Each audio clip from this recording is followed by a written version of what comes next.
Because what the Ark is, it's a transmitter. It's a radio for speaking to God. And it's within my reach.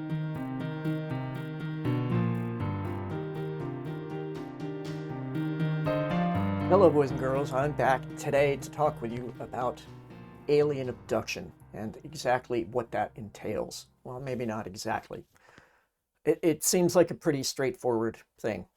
Aliens are abducting people. That's not really what the evidence shows. And the fact that so many people still focus on that, it confuses me because there's so much research that's been done on this topic that people, once again, don't seem to be aware of. Now, some of you are certainly aware. I am an experiencer, one of the founders of the Experiencers subreddit.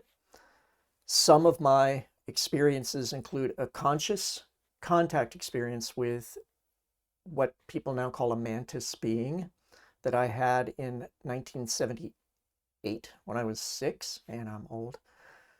I was wide awake.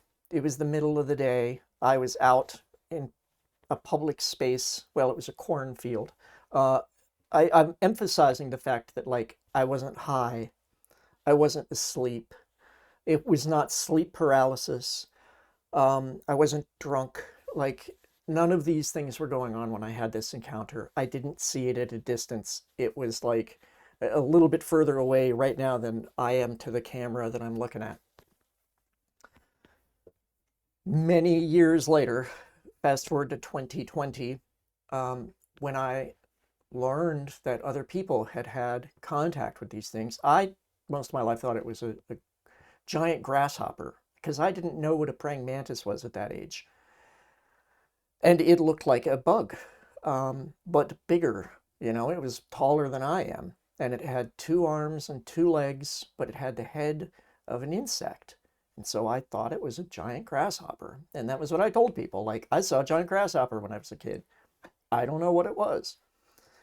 And then in 2020, someone else, a friend of mine, pointed me to Stuart Davis's podcast, Aliens and Artists, particularly the first episode, titled Man Meets Mantis. I listened to that. I Googled mantis alien. I was like, I've never heard of such a thing. I saw some drawings people had done and went, oh my God, I think I know what that is. And I contacted Stuart, and my story began to unfold at that point. Now, part of my exploration of that included hypnotic regression, which I went into with a tremendous amount of trepidation. I was really concerned about confabulation because I knew that hypnosis had been kind of like debunked almost. Because I grew up during the time when there was what they called the satanic panic, where people who were under hypnosis were bringing out all of these stories of like being involved in satanic rituals as children, you know? And so they thought there was, all across America, that there were these satanic cults that were out there like killing people and dismembering them and doing all of this horrendous stuff. And it took a while of further research and investigation for them to find out that, in fact, a lot of these memories that were being recovered likely were imaginary. They were confabulation, which is where the brain makes up a story unwittingly. You don't know that you're doing so. It's not really imagination, because when you're in that hypnotic state, you know, you're in a much deeper level of consciousness there and awareness. And so your brain will just tell you these stories, and they are experienced as if they are actual memories. And this is one of the big problems with hypnotic regression. If you have confabulation, and you will, and I'll come back to that, those are stored as memories going forward. And you will have the emotional attachment to those confabulations, those imaginary things, as if they are real. So you can experience genuine trauma as a result of something that never happened. Now, what leads to that confabulation is a couple things. The first one that they identified pretty quickly was it's very easy for researchers to unwittingly lead their subjects, simply in the phrasing of a question. Now, today, like trained, certified hypnotherapists and regressionists know how to avoid that. Good ones know how to avoid that. It is really not that difficult to avoid it. It's all in a matter of how you phrase the question. Now, they will also, a good, certified, qualified hypnotherapist, regressionist will tell you straight up, hypnosis is not a forensic tool. There is evidence that it can help recover or improve memory. Now, there's the whole thing about recovering memories is controversial. There seems to be evidence for both perspectives, that some of the memories that are recovered are genuine and some that they're not. It's undetermined at this point. So they'll tell you straight up, it's not a forensic tool. You've got to be wary of the information that comes out, because you don't really know what it is. And so I went into my own hypnosis with that attitude. And the first person I did it with actually was Stuart Davis. He volunteered to do this regression and help me see if we could find out anything. And he was very careful. Now, when I did this, I definitely went into a state of deep relaxation. I had been taught how to do self-hypnosis at a much younger age to deal with, CPTSD and anxiety and things like that. So it wasn't too hard for me to get into kind of a hypnotic state. When I was in that state, I had full awareness. Like, it's not like I blanked out or anything. I knew what was happening the whole time. I was aware of what was being asked. And I was just sort of like saying whatever came to mind. I didn't know whether it was imagination or not. And all of these fantastical stories came out involving alien abduction for not just me, but my family members. And I started with Stuart, kind of panicked when we did the first session, and stuff came out and it scared the hell out of me. We didn't even get to the point where we saw anything other than lights on the wall, which I was like, oh no, I know what that means. And my anxiety started to go up. And Stuart, even though he's very qualified at this, he tried to bring it back down again. It was still getting to the point of like, you know what, we should stop this, which we did.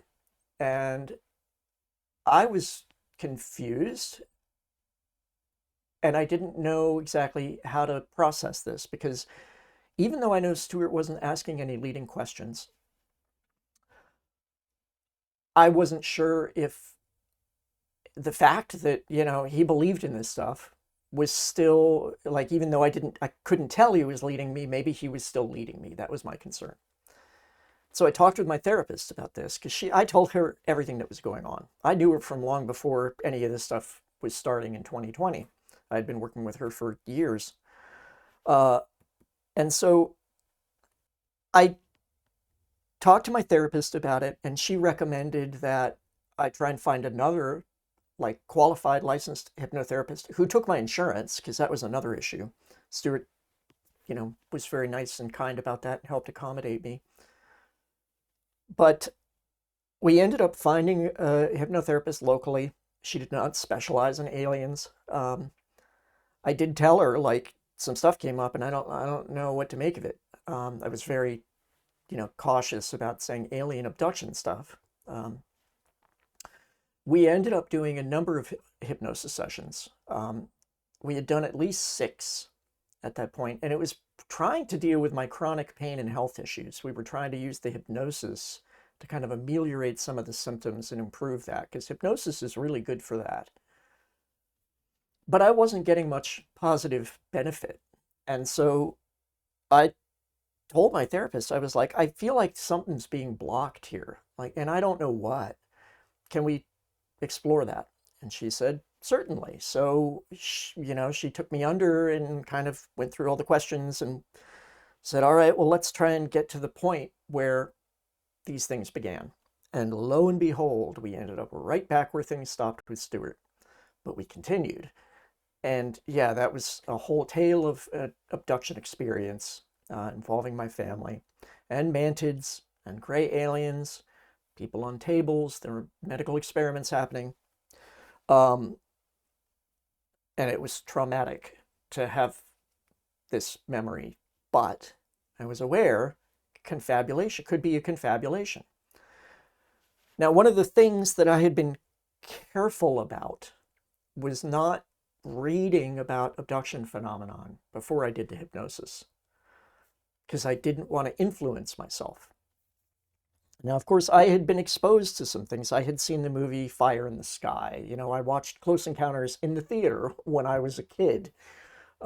So I'd seen some stuff related to abductions. I had read Communion when it came out. But as I said, I avoided exploring other things, and none of the things that I had read or had ever been exposed to included mantis beings. I had no knowledge of them. All I had there was, what happened with Stuart. But that I did that first hypnosis session with this woman. When we finished it, what she said was,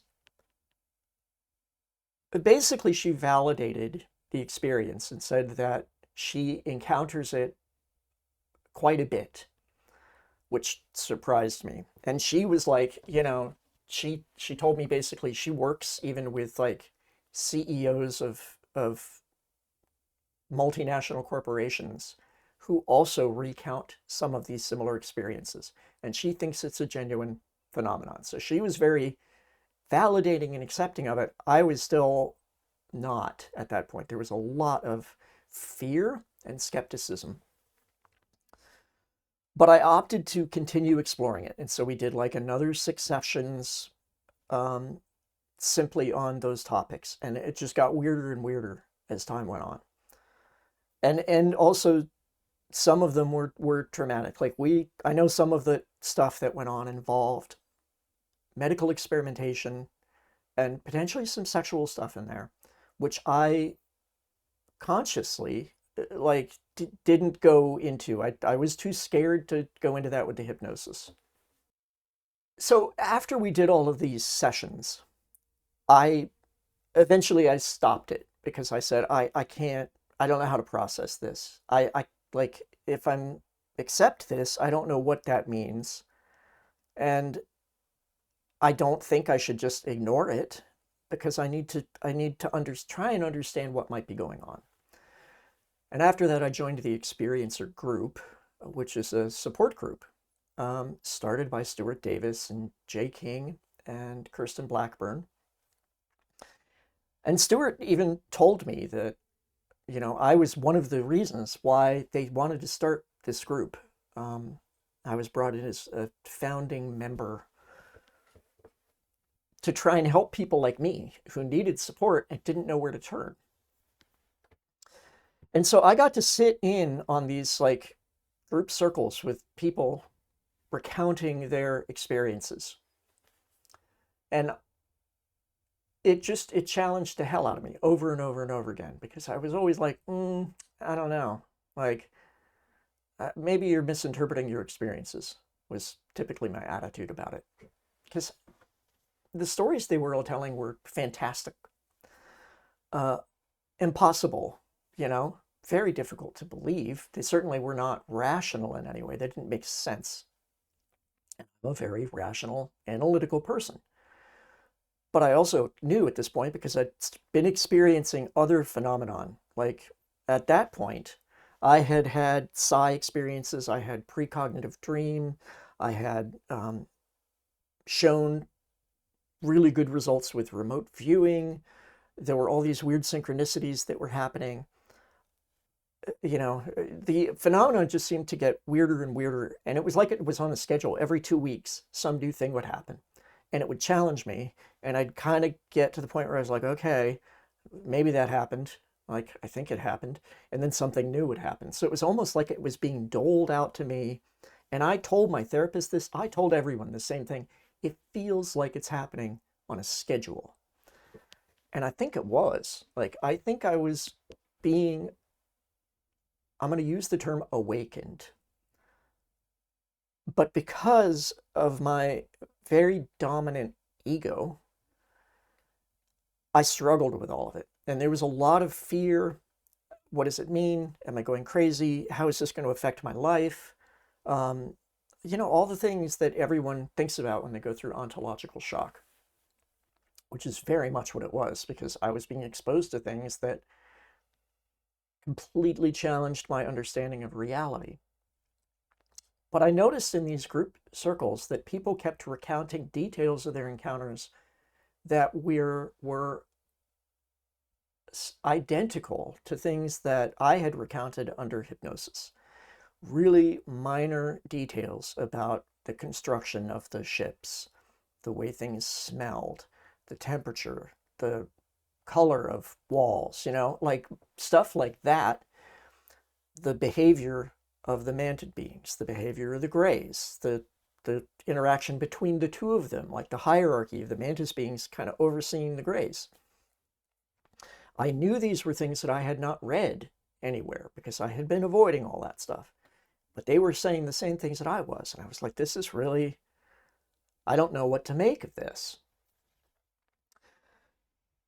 But I started becoming more like willing to accept that something had happened. Because again, my touchstone was the conscious experience that I had, because I knew that had happened. I was very confident that that was a genuine experience of some kind. And I couldn't deny that the being that I had seen seemed to be the same being that all of these other people were describing.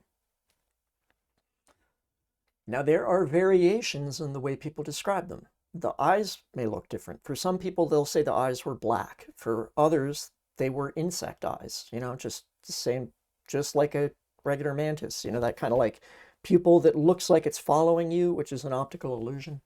Some of them would say they had antenna, others didn't. They weren't always mantis beings. Some of them were described as like insect or ants even, with different, like the prominent mandibles. So there's variation there. There's variation in ways people describe the grays too. So there's some important clues in there about what is happening, the way these things are being experienced. Now, one of the more dramatic things that happened was I recalled being taken to another planet in one of my hypnotic regressions. Now, what I remember was leaving the ship, the UFO, whatever you want to call it. I was there with my handler, which was the mantis being that was kind of assigned to me. He was the one that seemed to always be kind of overlooking a lot of things. He was there with me, and we were on this like floating disc. It was glowing, and it was hovering over the ground, and it was traveling towards this city. The planet was this rocky desert planet. It was, this reddish soils, kind of like Mars, but with deep canyons and things. Going to note, it's a lot like the way the planets are shown in Calvin and Hobbes with Spaceman Spiff, when he goes to these alien planets. It's a similar landscape. Again, I think it's an important feature here. I was taken to this city, and the city looked like something out of the Jetsons. It was kind of futuristic looking, like retro-futurism. But the buildings were similar colors to the landscape. And there was this tall spire building. And I was taken to that, and there was this big lobby in there. It was very well lit. And walking around were all these mantis beings.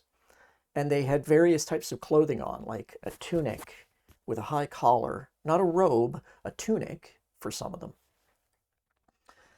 And went up the spire, and I was taken to a classroom, and there were a whole bunch of other human children there of varying ages, up to their like mid-teens, I would estimate.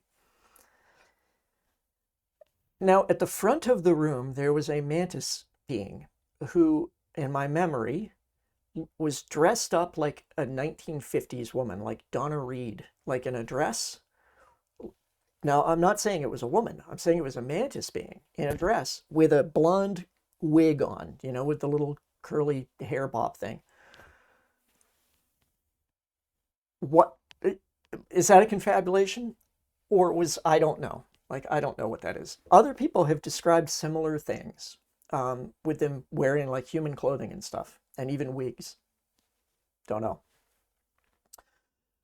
We were being educated via downloads. Like, there would be flashing of all of this stuff in your head, sort of like the Matrix, the way they demonstrate it there, where you just like, you know, it's so fast. Um, and you don't have a conscious awareness of what necessarily is coming in. It's just like, oh, that's in there now.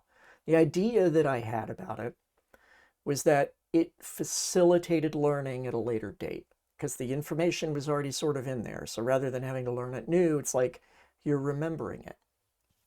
I don't know if that it has any legitimacy or not. So I had memory of this experience. Now, during the roundtables at the experiencer group, another experiencer talked about being taken to another planet. And her name is, because I can talk about this, Robin Lasser, and she's published some books. I'll link to her website. She's published a book at this point talking about it, which she wrote since then. She said she had been taken to another planet, but she didn't really describe it. And I was like, oh, like, we need to compare notes. And so that's what we did. I texted her and I was like, can we do an experiment? I want you to write down everything you can remember about this experience, and I'll do the same, and then we'll send them to each other at exactly the same time so we don't influence each other in any way, and we'll see how much matches. Well, guess what? Almost everything matched. Now, the beings she was dealing with, she recalled as being ant-like beings. Now, I say almost identical because she remembered being taken to a part of the city where there was a tall spire in the distance, but that's not where she was taken. But she was also being given an education at this place. So why did we have this shared memory? Now, do I think this genuinely happened? Well, I wasn't wearing a spacesuit. Do I think that there was a desert rocky planet with no vegetation on it that happened to have the same atmosphere? It seems unlikely to me.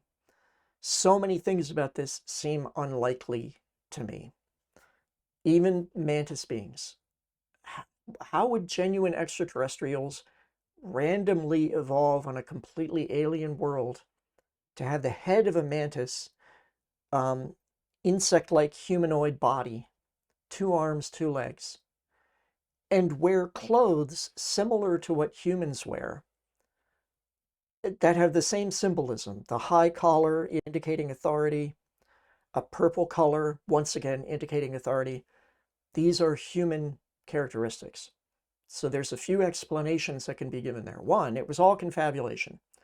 Well, if that's the case, thousands of people all over the world are having the same confabulation. So I think we can write that off. People do hallucinate, but people don't tend to hallucinate the same things. That doesn't tend to happen. So could it have been a genuine physical experience? I think it's unlikely for some of the reasons I just mentioned. So where does that leave us? Something in between. Could it have been a psychic experience? Yeah. In other words, this was a memory of something that was given to me by an external consciousness, by non-human intelligence. Something gave me a memory of this experience. Now, was that given to me because they wanted me to just have a memory of it? Or did I actually experience it? And that's why I have a memory of it.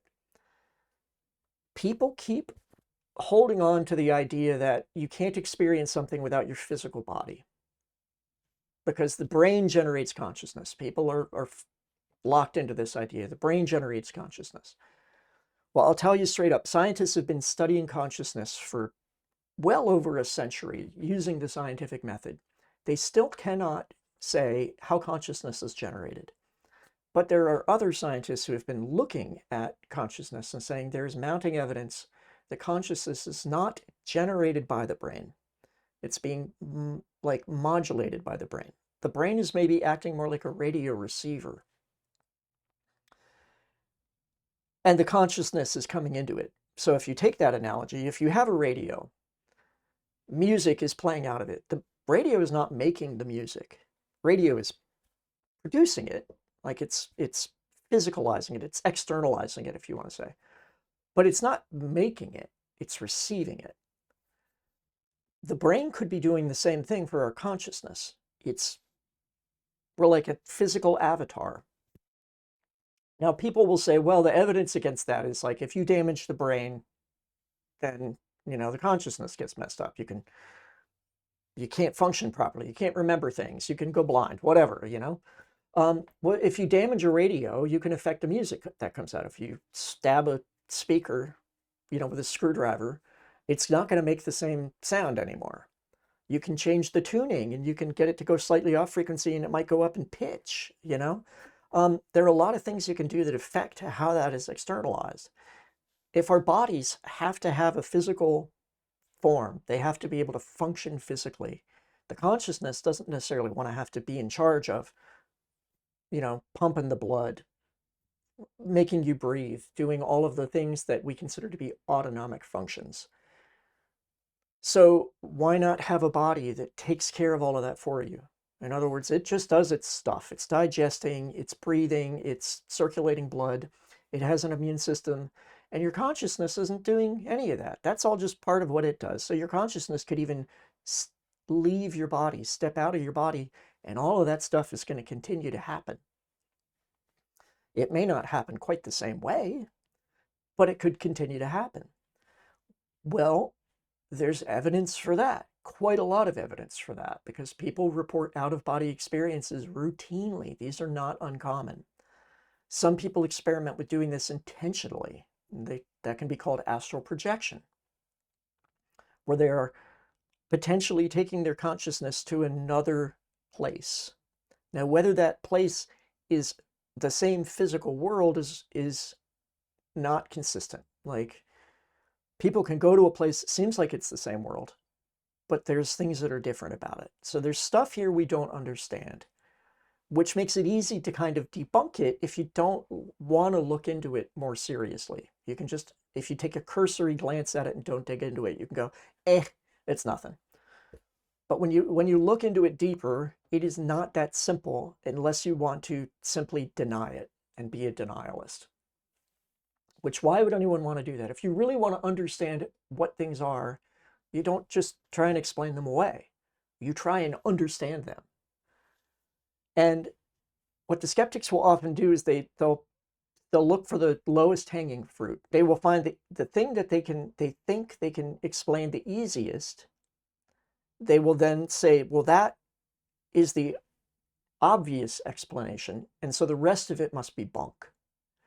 Now, they don't tend to focus on the most difficult to explain aspects. An example of that is with near-death experiences. Most people at this point know what they are, but I'll just talk about it a little bit. This is where people have an experience where they should theoretically be physically dead, like their heart may have stopped.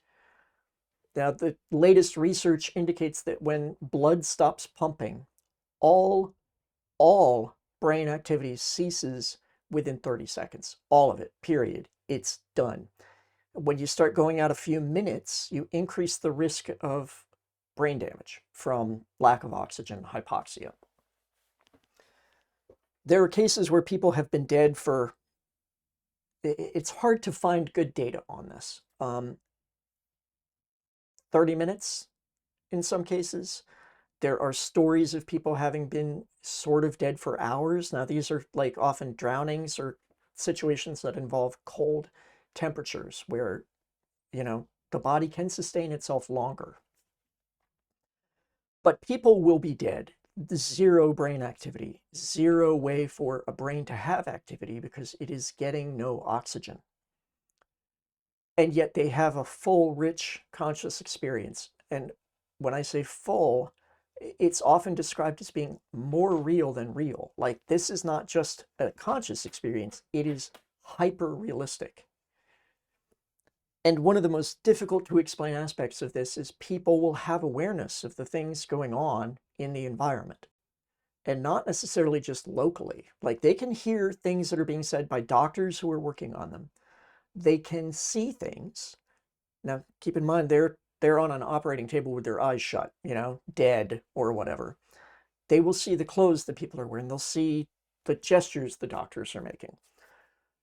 They will also report things that didn't happen in the room where their body was. Maybe on another floor of the hospital, conversation of family members talking about what's going on. They were there.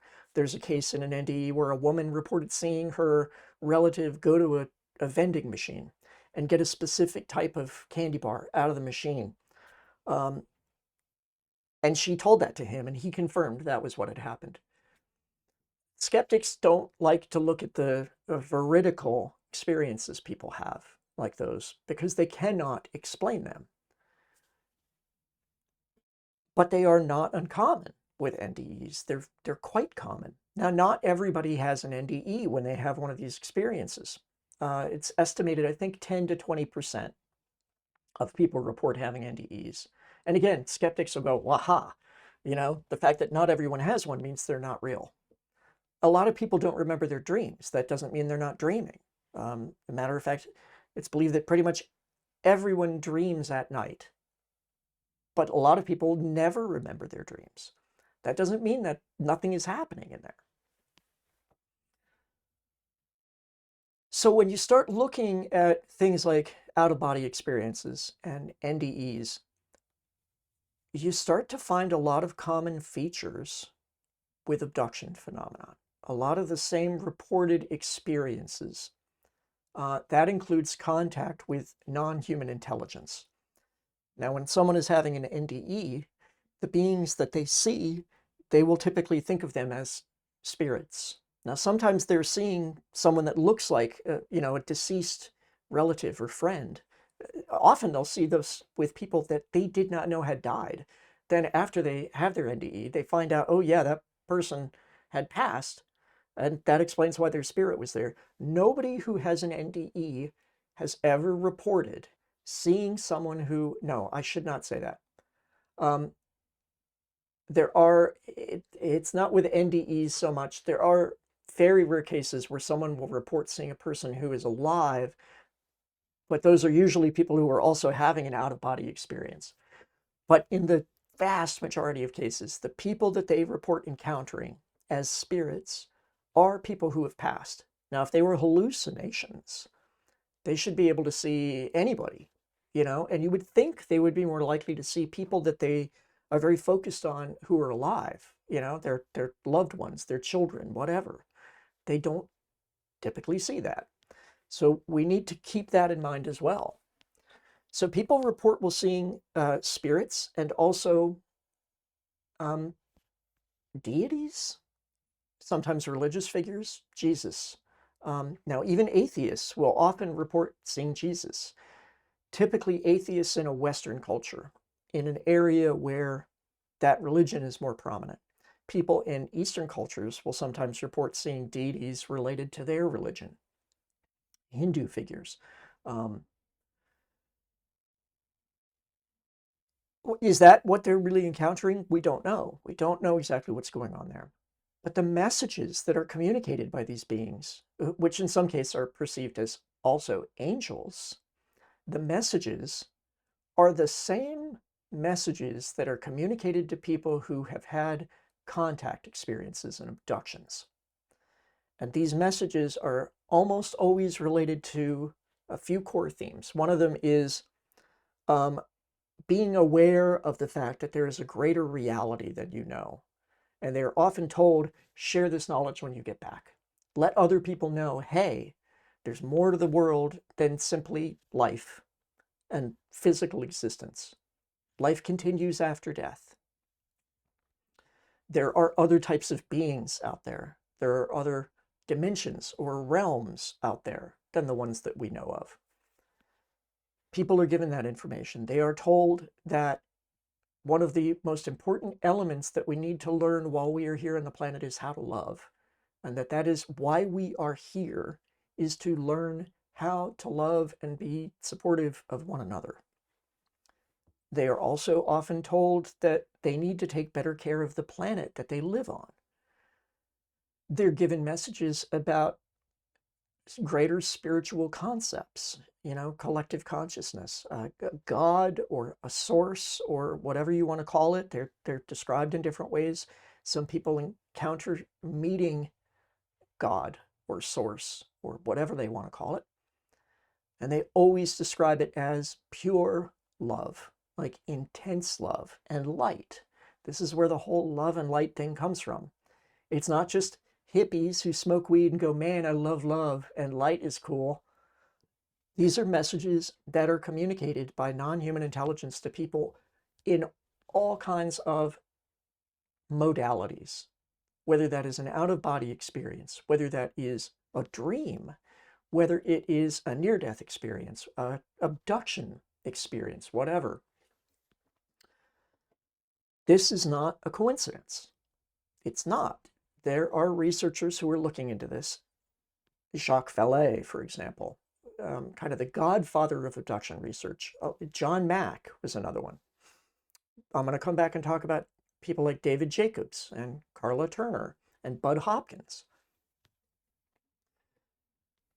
Ray Hernandez, he's another prominent researcher. Now, Ray was one of the people who was working for the Edgar Mitchell Foundation and helped do the free survey, FREE, which was an experiencer survey. It was the largest survey ever done of experiencers. It had over 4,000 respondents. I want to emphasize that the people who responded had not used hypnosis to recall their events. These were all people who had more conscious awareness of their experiences.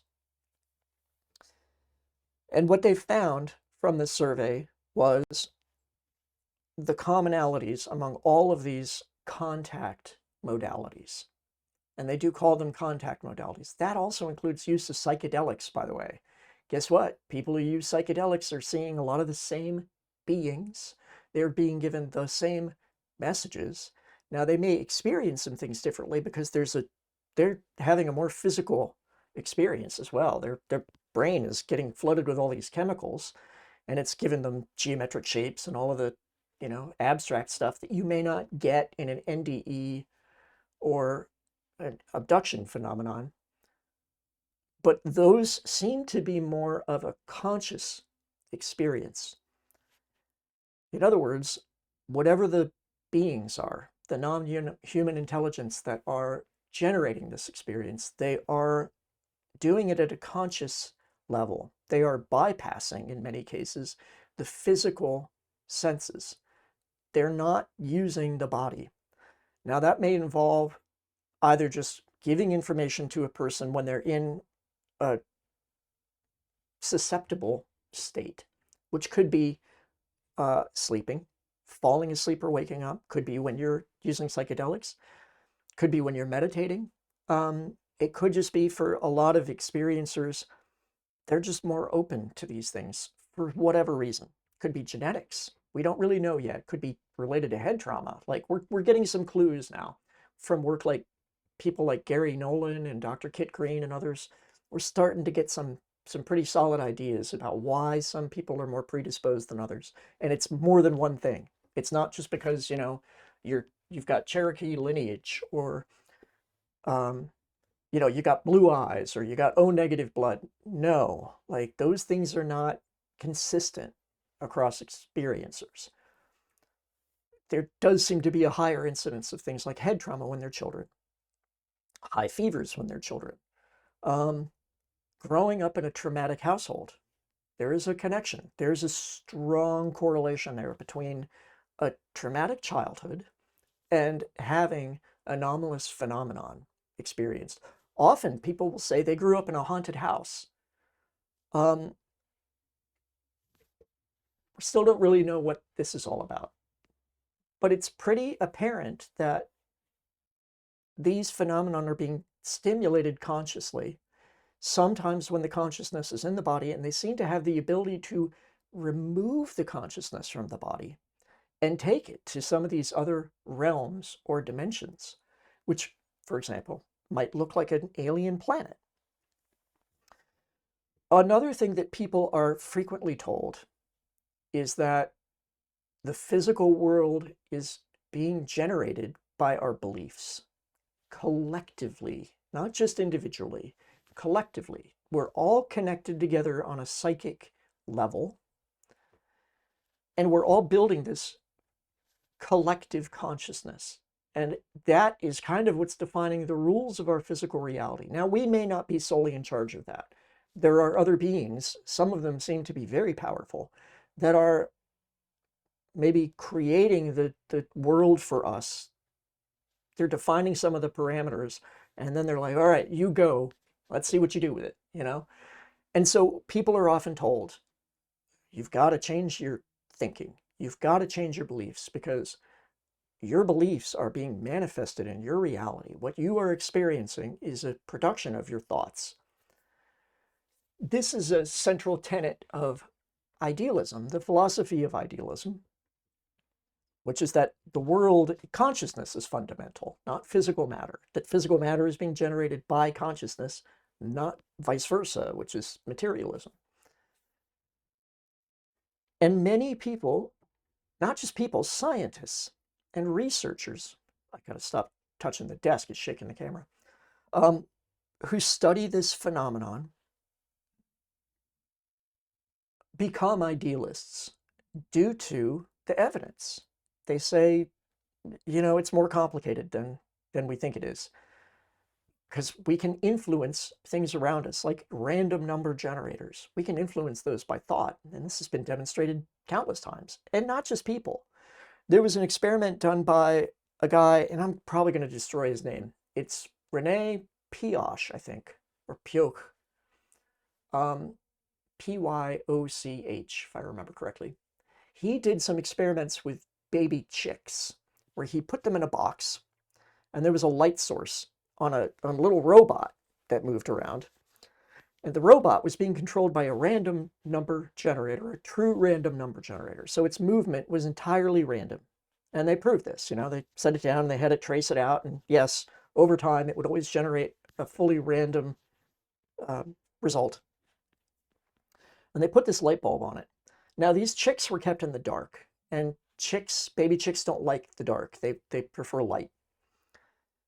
So they set the chicks in this partitioned box, chicks on one half, the robot on the other. And what they found was that the robot moved closer to the chicks, no matter where it was, giving them more light or warmth. He did this experiment multiple ways, and he continued to get the same result. And it seemed to influence that the chicks are somehow, subconsciously, affecting their reality. They are manifesting what they want. Now, if we apply that to people, what are we capable of? And there have been some experiments with people. Can they influence random number generators? Yes.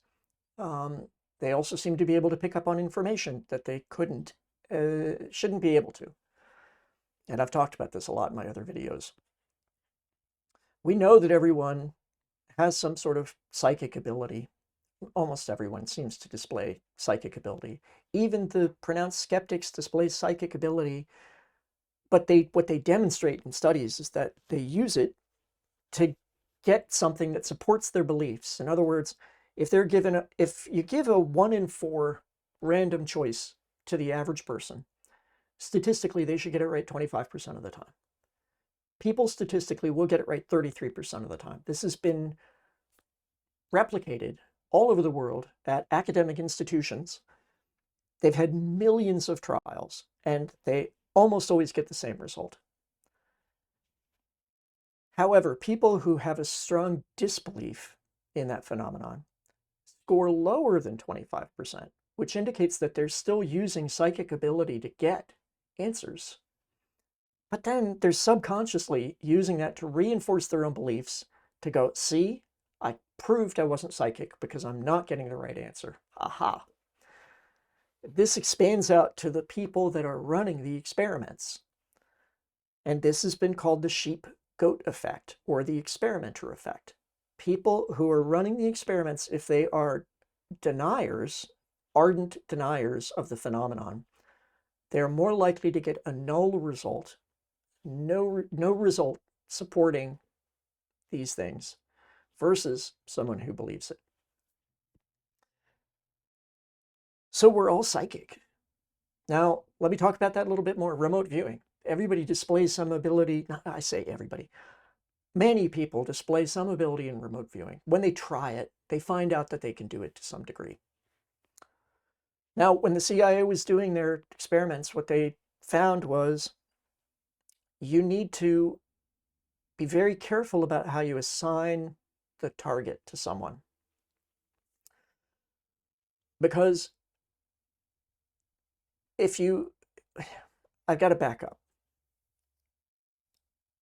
What the CIA found early on was that they needed to blind the viewers. And I don't mean like gouge their eyes out with a spoon. Although who would put it past the CIA, right? What I mean is that the viewers had to not know what the target was. And they had to double blind them. So in other words, the tasker themselves, who is saying to the viewer, this is your target, also cannot know. So the way it would work is, let's say you were assigned to remote view this camera. Rather than them saying, there's a camera, at Charles's house, you need to remote view that. What they do is they assign it a random number. This is called coordinate remote viewing. They're not coordinates like latitude, longitude. It's just random. 473869295. That's the number for this camera. Someone takes that and gives it a number. They give it to the tasker. The tasker has no idea what it is. The tasker then gives it to the remote viewer. And then the remote viewer, then they're asked, target that number. And the remote viewer goes, all right, here's all of the stuff that I'm getting from that. What they found when they did that was that people could very often get sometimes very accurate details about the target. And they could do this 65% of the time on average, which is pretty impressive, but it's not 100%. And this is another thing that people need to remember about this stuff is that, yeah, we've all got some psychic ability, but we're not great at it. Nobody is great at it. There is no one who can do all this stuff perfectly. Anybody who tells you they can is delusional or lying about it. And you see it all the time in experiencer communities where you'll have somebody who goes, oh, I'm psychic. I can read everybody's thoughts around me all the time. I know what everybody's thinking. Well, they can't. They may be able to do it some of the time, but they can't do it all of the time. And when I see that, I know right away, I'm like, somebody is not grounded. Somebody is kind of losing touch with what's going on here, or they're just BSing for attention or whatever. So the CIA identified, yeah, there are limits to this. But what also came out of it, which is another very important aspect of this, is if you have an intangible target, in other words, something that can't be verified, it is much more likely that people are going to get false results. And those false results, by the way, are confabulations. They are exactly that. They are confabulations. So when someone is doing a remote viewing and they're seeing a target and it's not the right target, they cannot tell the difference between when they're getting a hit and when they're not. And this was another thing that they proved in their 20 plus years of research that they did on this. It's a confabulation. So if the tasker comes up with an imaginary target, they make something up, and then they assign it to the remote viewer, guess what? The remote viewer is likely to get what the beliefs are of the person who's tasked to them. And this has been demonstrated in some experiments by Daz Smith. He did this. They also seem to build on each other. So let's say one remote viewer looks at the target. Let's say the target is a teddy bear.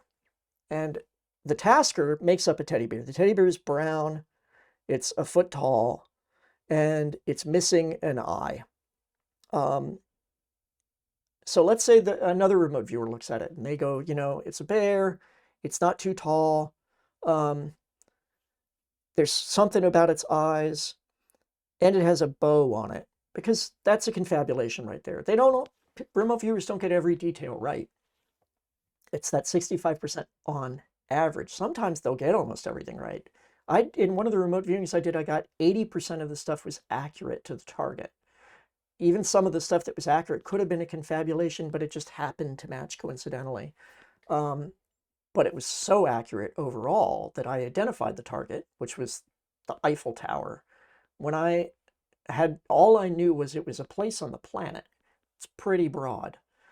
So I was able to figure it out within, I don't know, 15, 20 minutes of just writing stuff down. I was like, I think all of these things might align to, and I've never been to France. Like, I don't know much about the Eiffel Tower. Subsequently, I learned how many of the things were accurate. And that's another important component of this.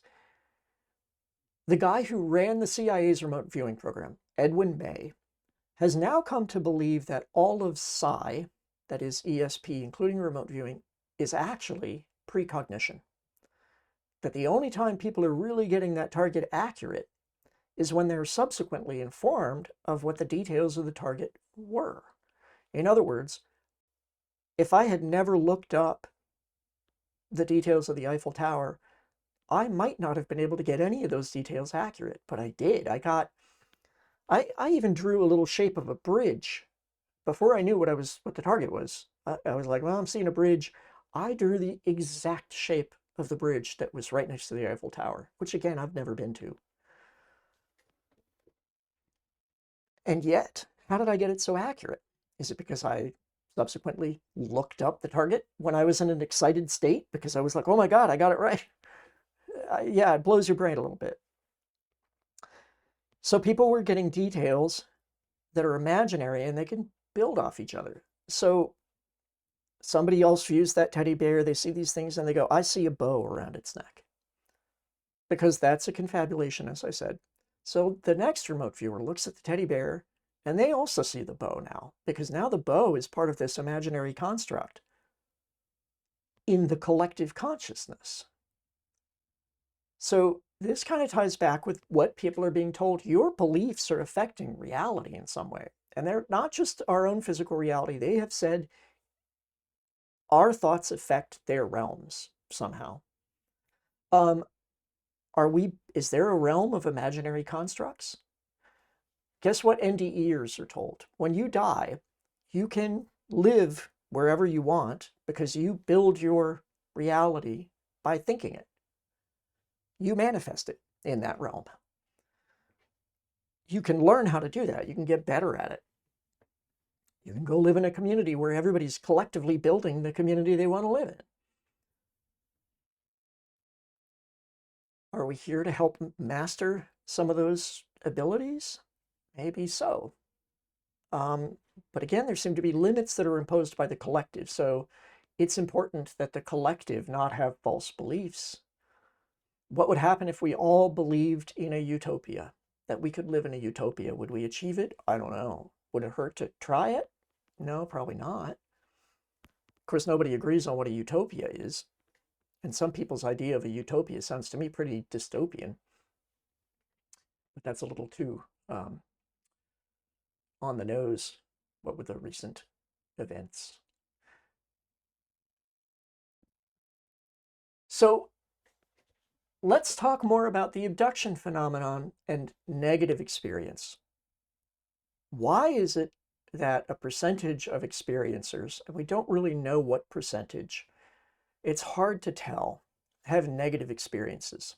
Now, when the Free Survey did their studies, what they found was that people's initial response to their abduction events was negative 40% of the time. They had some fears about it or had some trauma related to it.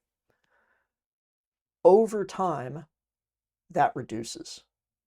And sometimes years later, what they found was that overall, people believed that their experiences were negative only 5% of the time. And they asked a lot of questions to come to that conclusion. This is really important because there's a lot of people out there who are spreading a huge amount of fear about the abduction phenomenon and telling all of these wild tales about how aliens are, torturing people and they've got all of these agendas and everything else.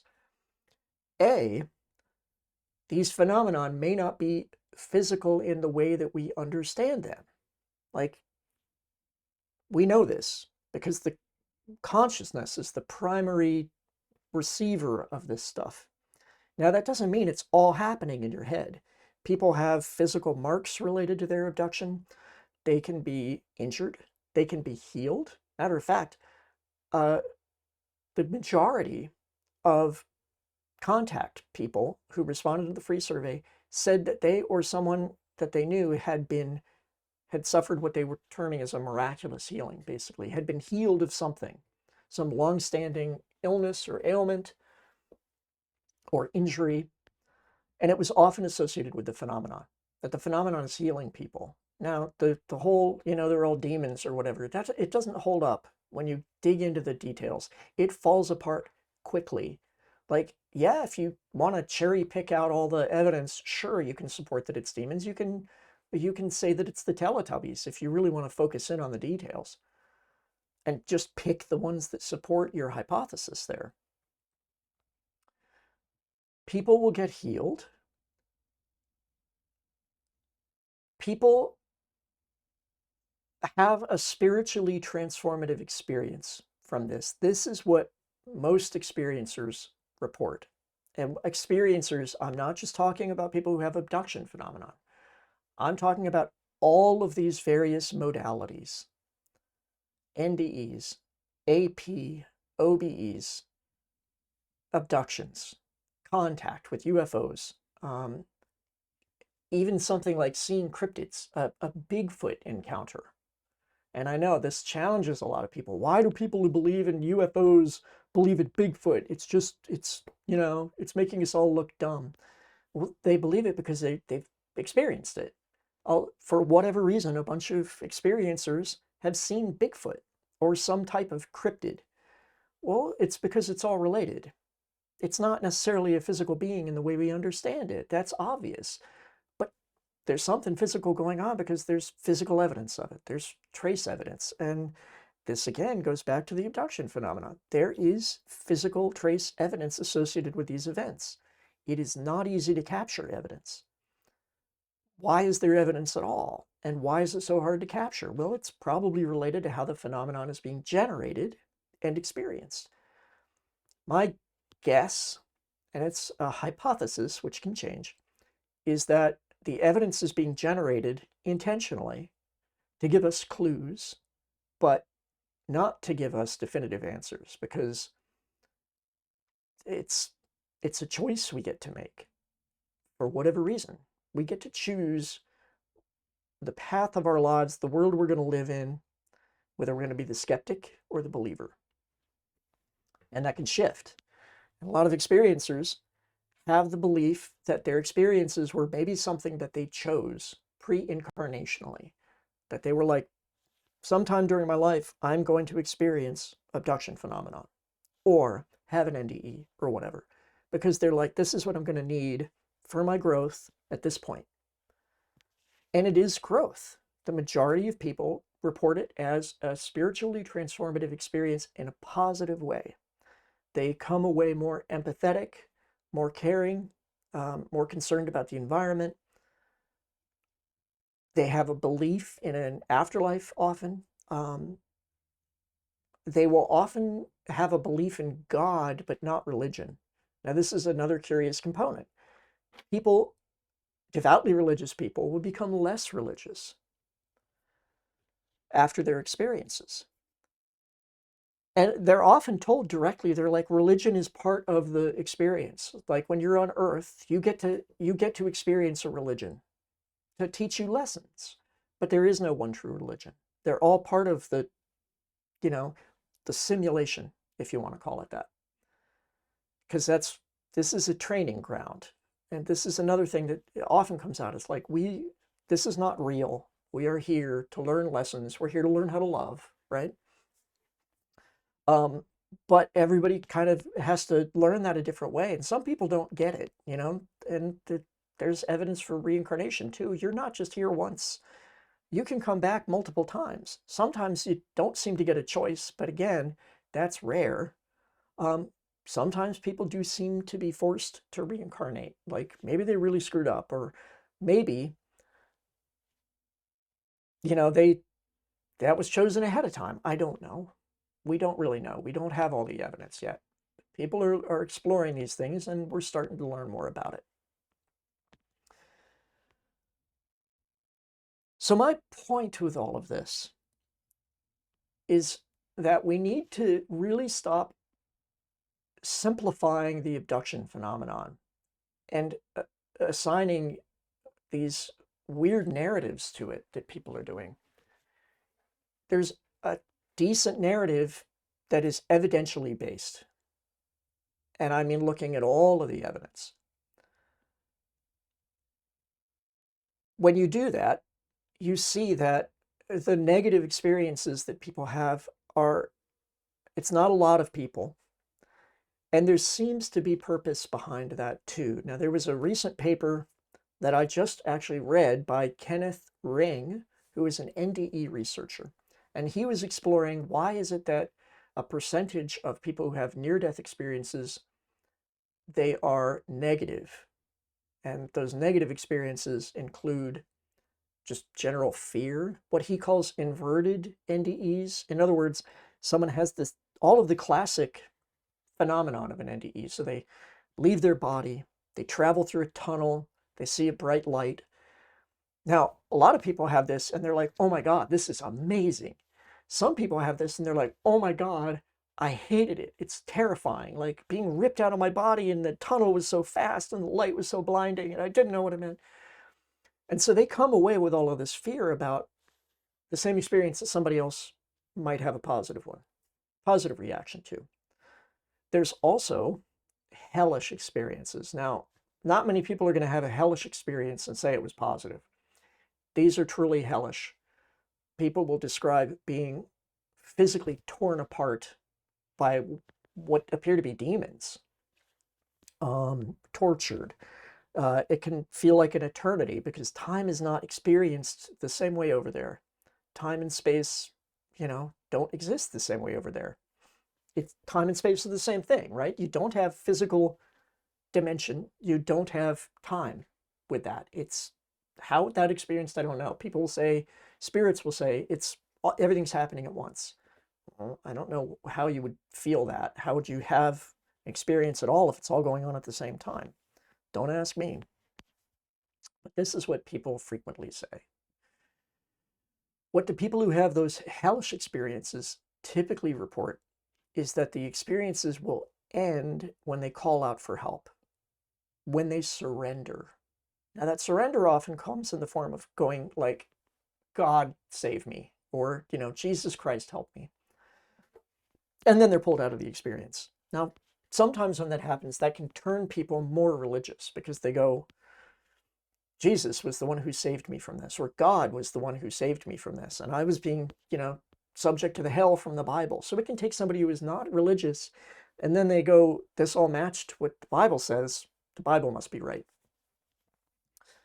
What Kenneth Ring is noting is that the commonality here seems to be a dominant ego, and ego in the sense of your sense of self. And this can be your physical sense of self. In other words, that ego is formed from your experiences. But when you die, when you pass on, you let go of that ego. You have to. You don't have to die to let go of your ego. People will often experience ego death having an NDE, but also using psychedelics. You can have an ego death. And a lot of people, that's why they use psychedelics. You take it to high enough dose and you kind of bust through on the other side and you go, I'm not real. None of this is real. This doesn't matter. And their lives are positively changed after that. Well, if your ego is still strong when you die, you are suddenly subjected into experiences you have no control over, and you don't know what they mean. And there's this sense of kind of rejoining the collective consciousness. Well, I can see why anybody would be resistant to that idea, um, because that would feel like you lose yourself. You're gone. Now, you don't seem to be. You're not just getting wiped out of existence. As far as we can tell, people are reincarnated, right? They come back.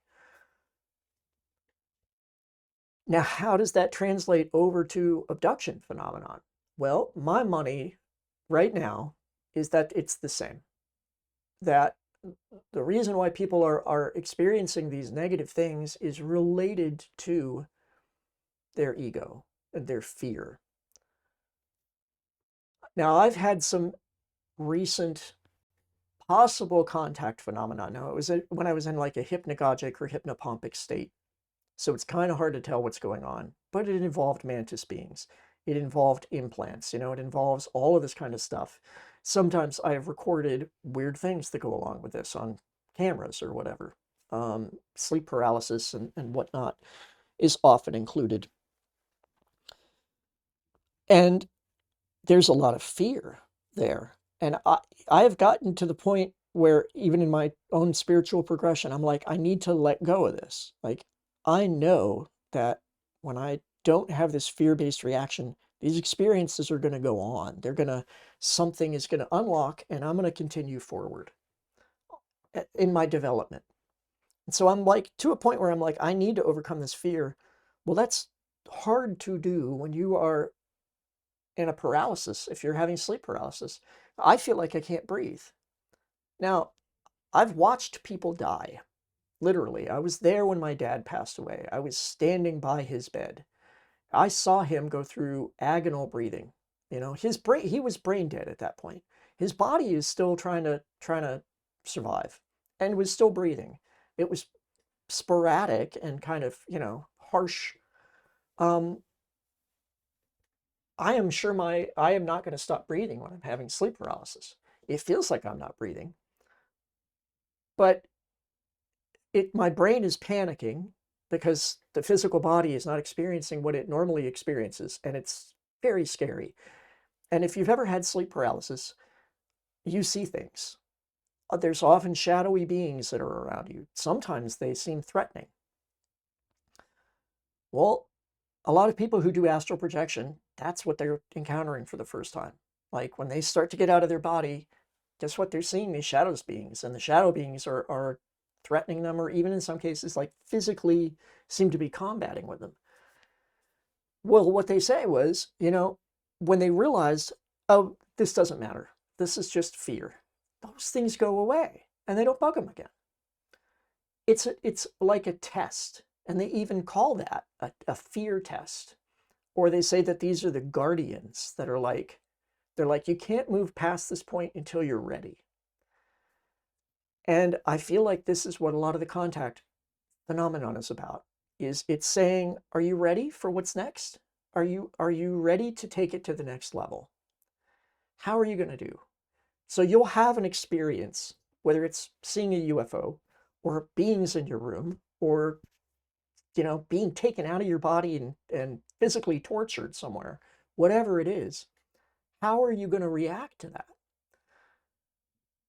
And the people who seem to have the best results, the people who really open up to their experiences and go, oh my God, like I am capable of doing things I never thought I could do, and I've changed my life in amazing ways, are the ones who let go without fear. They're dropping the ego. They're giving it the back seat. And I've talked before about the left brain and the right brain. Left brain is telling you all these stories and interpreting everything that's going on. It's kind of the ego. I'm not saying the left brain is the ego. I don't know enough about this, but it seems to have that voice. If you listen to people who've had traumatic experiences, fear is a central component. Why wouldn't it be? Is that a chicken or egg scenario? Are they having the fear because they're having the experiences, or are they having the experiences because they're having the fear? And there's a fair amount of evidence to indicate that they're having the experiences because they're having the fear. Now, I want to emphasize, I am not making any declarations about the true nature of these phenomenon. We don't know. I don't know. I'm learning new things every day, and a lot of the things I learn, I go, oh, I guess I was wrong about this. So my views are always changing. But I am learning a lot every day, and I've been investigating this for quite a while and really looking at the evidence from an open-minded perspective and trying to understand it and seeing all these patterns and going, I think there's things here that are apparent that just nobody wants to acknowledge. Or maybe they just don't know them, but I'm like, I don't see how you could miss it. Like, people will be like, oh, I'm a big fan of Jacques Vallée, but they totally miss his point, where Jacques Vallée notes these phenomenon are a psychological phenomenon. That yes, there's physical aspects, but they are psychological in nature. And then they just ignore that. I think it's difficult for people to grasp it because of what goes along with it. It's maybe that ontological shock aspect of going, well, if this, then what does it mean for everything else? If I am a spirit, if I'm here to learn and explore things, what does that mean for my life? Like, do I have to tear my entire life apart in order to do that?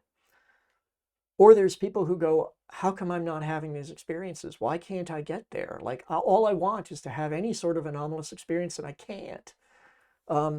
Could it be fear? Could it be the ego? Could it be genetics? Could it be a pre-incarnational thing? No, that's not your path this time around. You need to focus on the physical aspects of this. You're supposed to have a family or whatever, and that's unlikely to happen if you go around telling people you thought you were abducted by aliens. Oh man, my dating future is going to be rough when I tell people, oh yeah, I hear voices all the time. They're telling me you're great, and I might have been abducted by aliens, but it's okay. I'm working with scientists on it, because some of my friends, I tell them this, and they just sort of, their eyes glaze over for a while, and they're like, yeah, how about them sports team? So I think I covered everything I want to cover. I'm going to throw an important link down in the show notes, which is from Ray Hernandez talking about things they learned from the free survey and the contact modalities. Now, for those of you who haven't had any experiences and you're looking to try and find out, can you, that's how you explore it. There's more than one way to, have these experiences. You don't have to use psychedelics. You don't have to be abducted by aliens. You don't have to go and do CE5. Meditation might be it. You could have a near-death experience. Buy a motorcycle. No, don't do that. That's not safe. Anyway, that's all, I guess. I always just kind of peter out. So I'm done. Goodbye.